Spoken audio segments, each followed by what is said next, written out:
Mere Conservatism.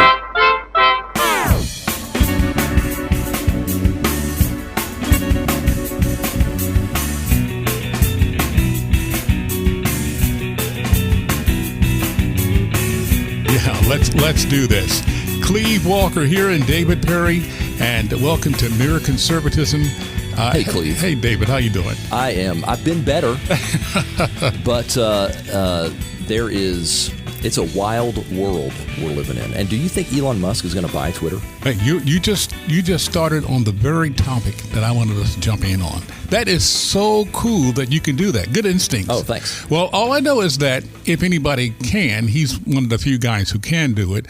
Not only is he offering to buy Twitter, by the way, the deal is worth $43 billion. And some change. Anyway, so there's not many people who can be in a position to do this. And he said his best and final offer, by the way, and he said that if his offer is not accepted, he'd have to reconsider his position as a shareholder.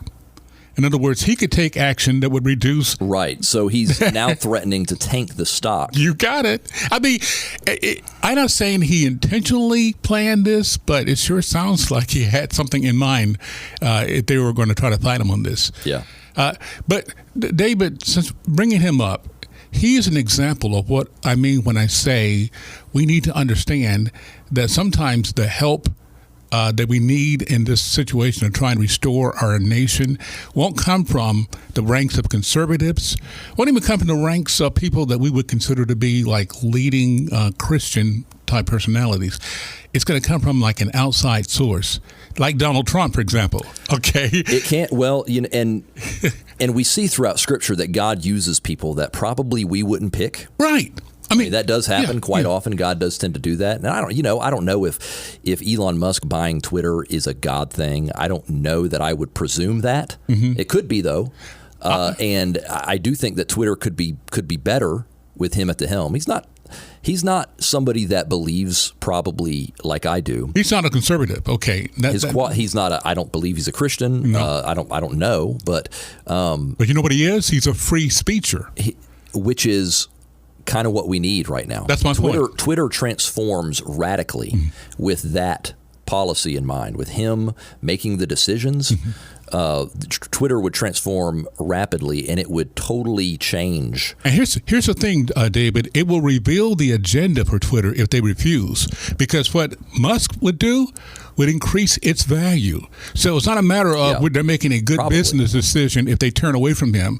They are literally revealing what they're really all about if they turn this down, because they want to keep their ability to cancel or to choke down conversation. To me, then their true agenda is out there for everybody to see. It's not a social media. It's a media that's chosen sides, okay, and realize they can't do that if Musk comes along and busts this thing wide open. Yeah, and obviously Twitter is not the biggest company in the world. It's not, but it is. It does have, there's a lot of discourse that goes on in there. And of course. If it is a free speech zone, it opens up a lot of space for conservatives and a lot of other people. I think getting Trump back on there would be huge for it. I mean, he was their biggest star. I don't know if it would be good for Trump, but I hear you. He was their biggest star. But my point is, Elon Musk, I think the guy is a genius of sorts, not only being the richest guy in the world. He knows what he's doing. And I think that if he could take over Twitter, not only would we have one less social media juggernaut trying to cancel the viewpoints of people like yourself and myself, okay, I think it would put the fear of God in Facebook and in the others to Twitter do this. So I'm trying to keep my excitement down to the level so I won't get disappointed. And this is a little bit better than build your own Twitter, right?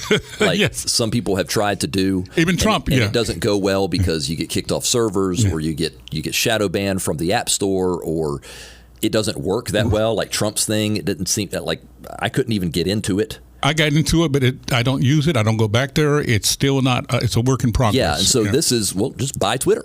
And that's, I mean, let's understand something here.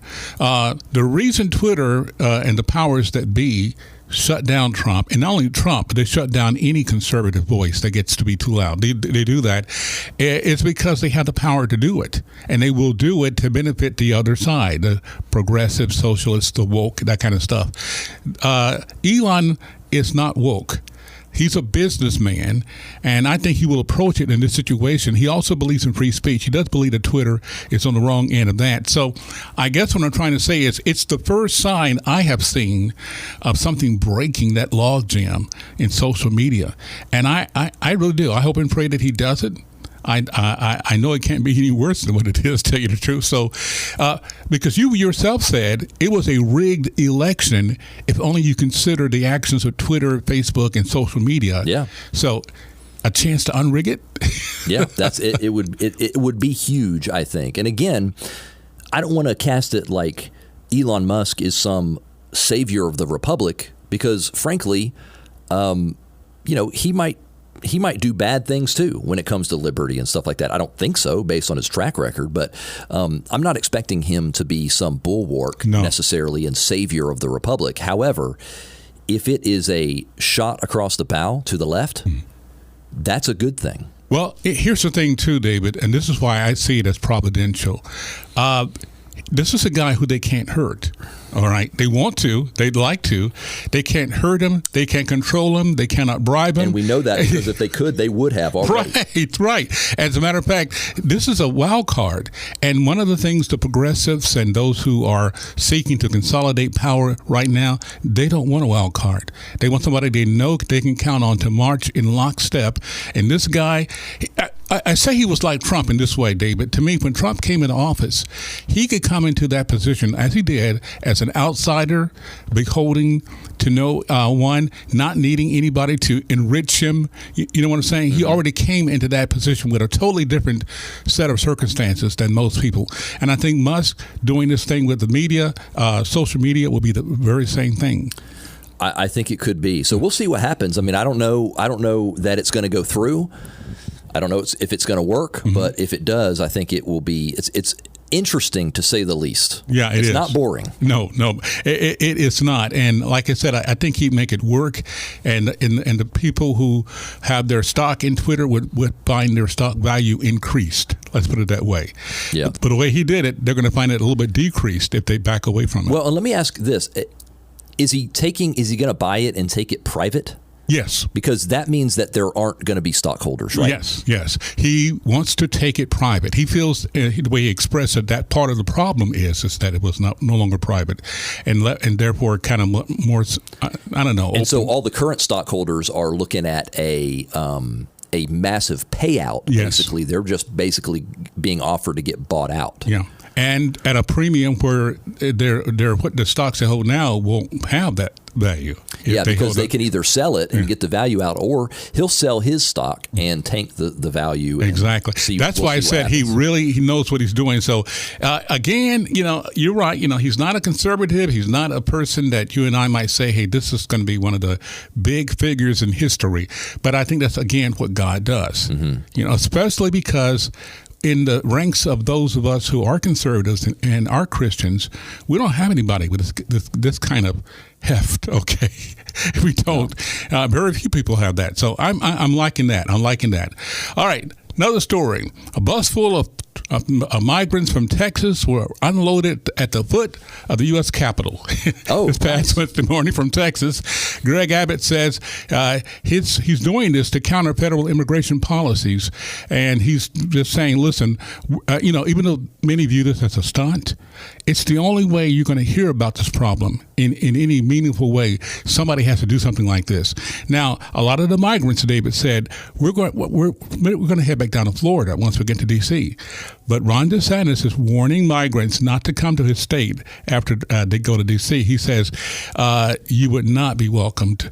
It would not be a good situation for you. So we got two governors, to me, who are showing what I meant when I said it was going to have to be at the state level that we were going to fight this juggernaut in Washington. Yeah, so they're doing something about it, which is great. I mean, I do like to see, especially conservatives, actually doing something. Yes. Instead of, the left, you want to come a mile? Well, we'll let you go a quarter mile. Right. And consider that a win. Well, no. I mean, it's time to actually go the other direction a little bit and go on the offense and do some stuff like this. And I like to see it. I think Greg Abbott is he's running for election, right? So he's running for re-election. So that might have something to do with some of this stuff. Well, I don't really care. I like it that you think that to be reelected, you got to do something that really makes a difference. You know what I'm saying? I wish. I will say that I wish that they would always do this, and maybe they will. Maybe these guys will start doing this all the time. But I guess the reason I said that is that I wish it didn't take an election to get them to do something, because we've seen from Republicans before when election time comes along, they promise us a lot of things. Oh yeah. Well, we shall see. One other thing that Abbott is doing, by the way, he actually literally is causing a logjam in roads from parts of Mexico into Texas by literally screening trucks as they come across for cargo, like illegal immigrants or something like that. And it's clogging things down tremendously unless they can get some kind of concession about them helping on the other side with the influx of police. So I guess what I'm trying to say is he literally is doing some things, as Ron DeSantis is, and I'm with you. It's about time. But again, I want to give them their creds, okay, for what they're doing, and just say, okay, Governor Mike Master for South Carolina, okay, Governor what's George? That's thank you, Kemp. He probably ought to do that. Kemp's going for re-election too. Of course, then you got the Utah governor giving his pronouns on online chats. And I was hoping you wouldn't remind me of that. What's going on? I mean, what is that? I actually envisioned the time would come when this nation would be divided into regions of freedom, conservatism, even if I would say faith, and there would be vast regions that would be just the opposite. Let me ask you this though: which side of that divide did you expect Utah to be on? Yeah, isn't that amazing? That's a good point. Not the side where they were given, pronouns. That wasn't what I'd expected. It's a surprise, but it again shows the inroad that these folks have made and why we have to stop it now. Now, the latest opinion polls came out for the president, and right now the average is he's down to 33% approval. And it's saying that the Democrats are doing their best, scrambling to try to do something about the bloodbath. That's what many of them are calling. 33%. That seems high. You're saying what I said. I'd like to hear from the 33% why they approve of them. Yeah, 1/3 of Americans approve of the job Joe Biden's doing. Really? I mean, that is a low approval rating, though. It's typically not. It's not historically low. Yes, that's historically low, and Kamala's is not better. So my point is, the Democrats have put themselves in a position today where they are saddled with an albatross of an unpopular, literally diminishing president and no backup, no answer and things. So if things, remain as they are right now, there will be a bloodbath for the Democrats come the midterms. I think it's going to happen. Mm-hmm. I think it is. I don't, like we discussed last week, I think they may be trying to just do what they can do for now. Some of the things that they're doing might just be to shore up the base some, so they don't lose quite as bad as they thought they might. But it's going to be tricky. I think the House is gone, Cleve. It should be. I just don't think there's any way they keep the House. Yeah. The Senate is a different story just because of the map. But we only need one.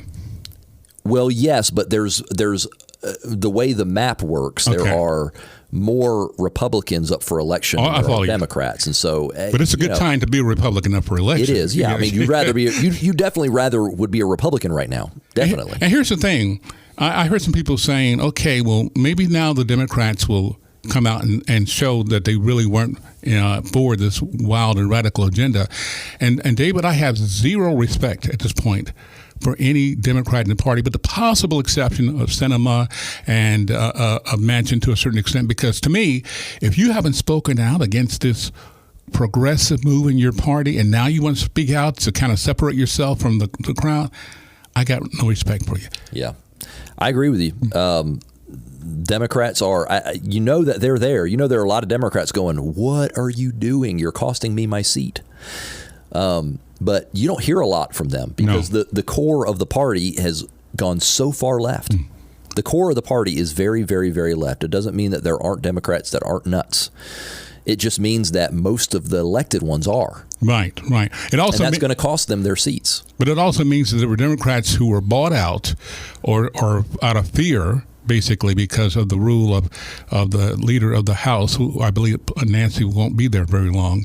So my point is that's still bad, okay? You know that what your party is doing is insane, but to maintain your seat or your funding or whatever you're getting for your district, you're going to keep quiet, and now you're going to try to speak up because you see which way the wind is blowing.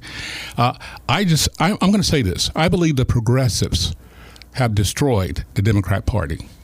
Now, it doesn't mean that they won't ever have an opportunity to get back in power, but I believe we're seeing the demolition of their own party. The demolition is underway. It is not complete. So hang on. Can it get worse so than having a man like Biden as ostensibly the head of your party? You would think that it has bottomed out and that the elections would reflect that.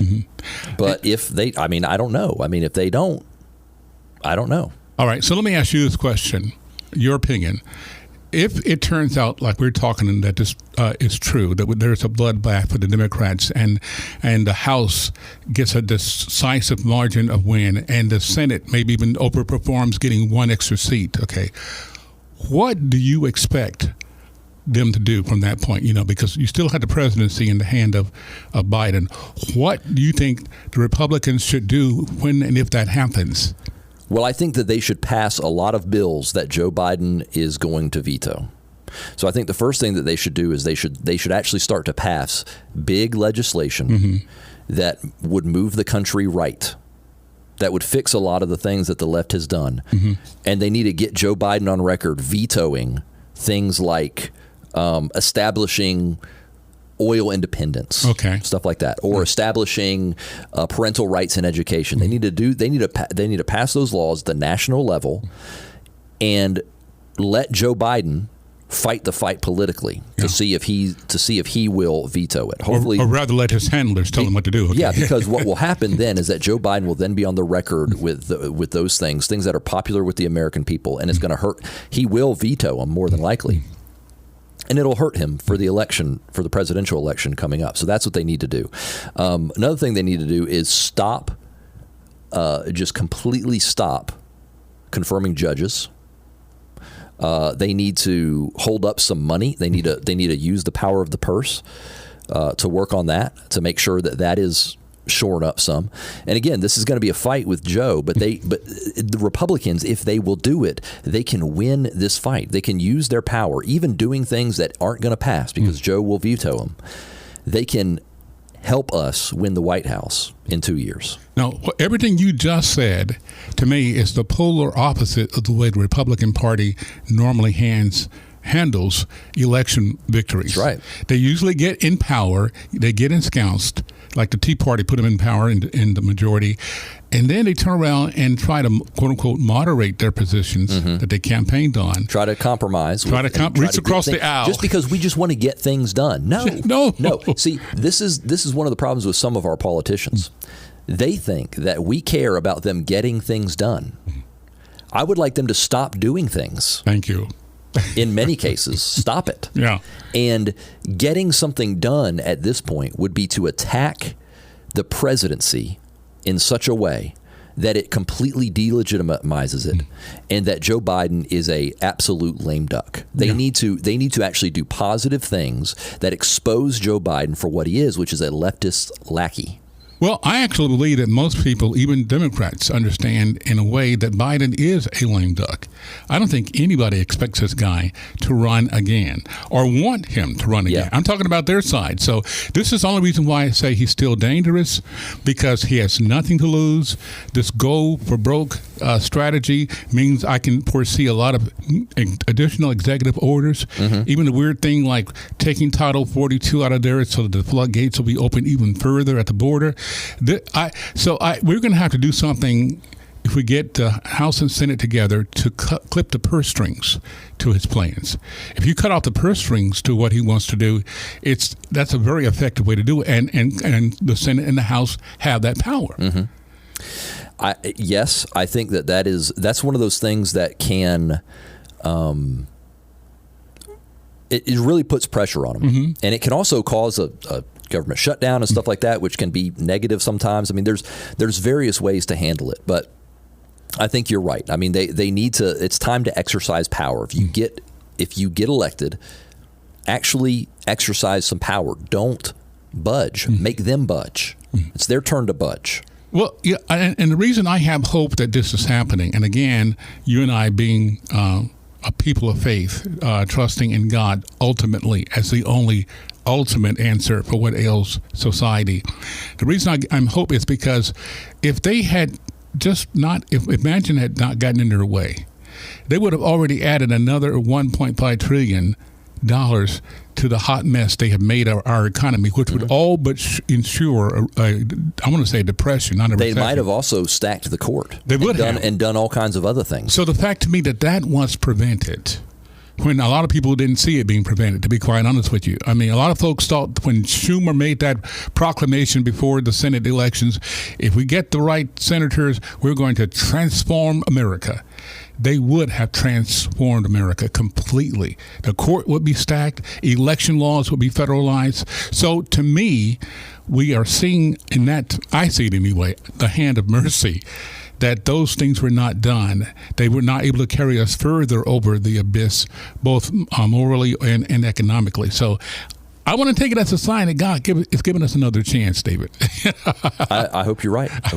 I really do. Okay.